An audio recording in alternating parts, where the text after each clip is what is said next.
Sa Good Vibes, may lugar na para sa libre nga mga medical kag dental check-ups nga ginatanyag para sa mga senior citizens sa Bacolod. May report si Richard Caballero.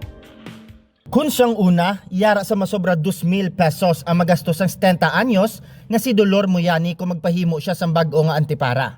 Pero sa karon, wala na siya sang problemahon nga balayran.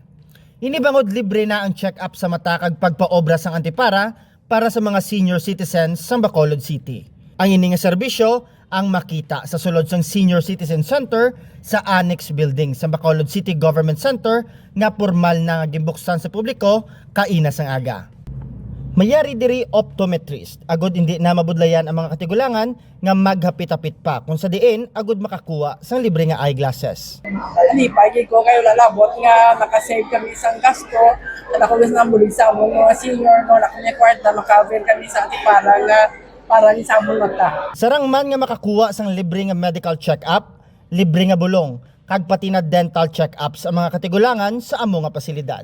Magluwas diri, gimpahamtangan man sa syudad sa Bacolod sang nanari-sari nga mga ahensya sang gobyerno ang sulod sang Senior Citizen Center. Agod mahapos na para sa mga senior citizen ang magproseso sang ilang mga dokumento. May pwesto ang PhilHealth, agod mapadasig ang pag-apply sa mga seniors sa mga programa sini nga nagahatag sang libre nga mga bulong.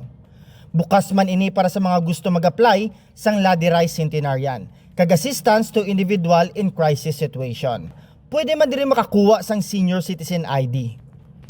Sandig sa record sang Office of the Senior Citizen Affairs, yara sa masobra 90,000 ka mga katigulangan ang makabenepisyo sa sininga one-stop shop facility. So with that, mga activities na matigayon, kag ginuwat ang importante diri ang aksyonan dato ng Ladirais, ang social pension kag ang mga wala pa, kag ang bulong na ilan lang ginaya. Usually amo ginamatabo kay may pharmacy diri ho.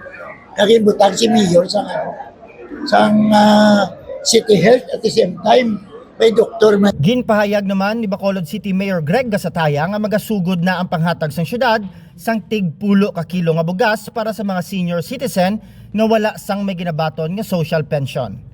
Ini ang kabahin sa programa sa gobyerno nasyonal apang sa Bacolod City. Gimpakamaayo nga ihatag ini sa mga senior citizens nga ginakulang sa matag adlaw. Ang mga nagaedad 65 pataas ang sara makakuha sang 10 ka kilo nga bugas kada 2 ka bulan. 90 million pesos ang pundo nga ginpain sa gobyerno nasyonal para sa Bacolod City.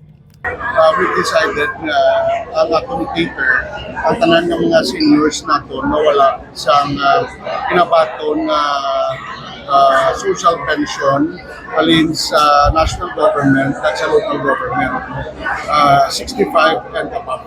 Muli nga itong target na pag-releasan sa 10 kilos of rice for the next 4 na gifts, 4 na branches niya. Sa karon, padayon nga ginatatap sang Senior Citizen Center ang mga concern sa mga katigulangan sa Bacolod City. Richard Caballero para sa DigiCast Negros.